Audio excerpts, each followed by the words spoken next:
If you're thinking about selling your home in 2026, whether you're looking at downsizing or if your family's growing and you need more space, or if you're relocating to be closer to family or to work, what you do this fall could be the difference between what's a smooth and profitable sale for you come spring or next year and what could be a stressful and rushed process. I'm Landon Hern. And I'm Tyler Hern, and we're local real estate agents here in the Kansas City area. And we help families in the moving process, whether that's selling their home or buying a new home. And our team, the Hern Group, has served over 4,000 families and helped them successfully achieve their goals. And in this video, we want to share with you from our perspective what you could be doing now to get your home ready for whether it's the spring or summer of next year, what you could be doing now to ensure you get the most money for your home when you're selling it next year and make it the smoothest process as possible. Right now, buyers have more homes to choose from than they have in years, which means your home needs to look its best to stand out. But here's the good news. You don't need to do a full-on remodel. You just need to start early and pick the small but impactful projects, like taking care of the leaky faucet or the loose doorknobs and touching up the paint in the high traffic areas. Decluttering is going to go a long ways as well, just organizing every room so they feel open, so they feel spacious. And don't forget, one of the best bang for your buck items you can do is sprucing up curb appeal, adding things that improve your curb appeal, whether that be painting a front door or just sprucing up the landscaping. And again, the idea here is not waiting till March 1 or April 1 to start all these projects. The idea here is you get out front, you do some of these over the fall where you spread them out, where they're more manageable, both from a money and a time perspective. Here's a common mistake that we see time and time again, and that's homeowners spending too much time and too much money fixing the wrong things. Not every update adds value. It depends mostly on what your neighborhood competition is, and that's why it's important to meet with a local real estate agent to get that neighborhood-specific insight ahead of time, even if it's months ahead of when you're planning to list. That way you can prioritize what projects are going to actually help you move your bottom line. And if you can't do them all, you can pick and choose the most impactful ones. And then you'll also be able to get a list of good contractors. That way you're not rushing to get all your projects done at the last minute. Exactly. It's not always about doing more.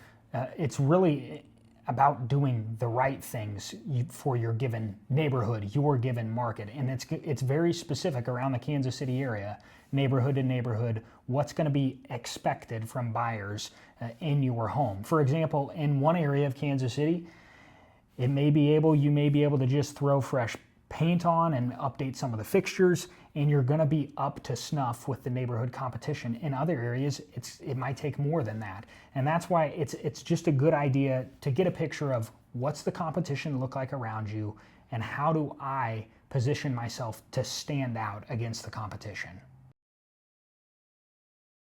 So what do you focus on in terms of updates and repairs? I know we just said it's going to be very neighborhood specific. I'd encourage you to get some guidance there, get some insight there. But if we were to give you a general list of what we're seeing the market respond well to, what are some of those things, Tyler? Start with a deep cleaning and decluttering, maybe some fresh neutral paint, new light fixtures or hardware, maybe a moderate to light bathroom or kitchen refinish, maybe like new faucets or new mirrors, and even just cleaning up the landscaping, trimming the bushes, painting the front door, adding new mulch. For sure, people don't expect a brand new home. If your home's an existing home, they understand that it's not new construction.